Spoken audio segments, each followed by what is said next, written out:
நிரந்தரம் செய்ய ஒரு ஆணையம் அவர் செய்யவில்லை.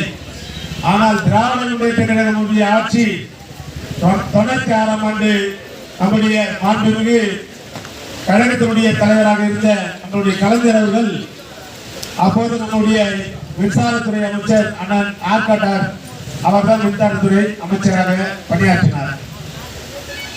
அப்போது நம்முடைய இந்த பகுதியில் நம்முடைய அண்ணன் கா. சுந்தர் அவர்கள் மினிஸ்டராக இருந்தாங்க, பால்வளத்துறை அமைச்சராக இருந்தார்.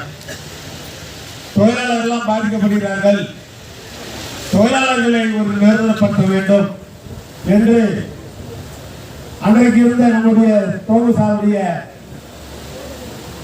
தொழிற்சங்கத்தினுடைய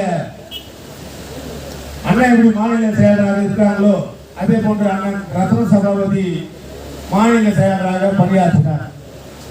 அப்போது நம்முடைய மின்துறை அமைச்சரை நேரடி சென்று நம்முடைய அண்ணன் ரத்ன சபாபதி அவர்களும் பால்வளத்துறை அமைச்சர் அண்ணன் கா. சுந்தரம் அவர்களும் நானும் அப்ப இருந்த அண்ணன் கணபதி அவர்களும் நேரடி சென்று கோரிக்கை வைத்தோம். வடசென்னை அணை மையத்தில் இருக்கின்ற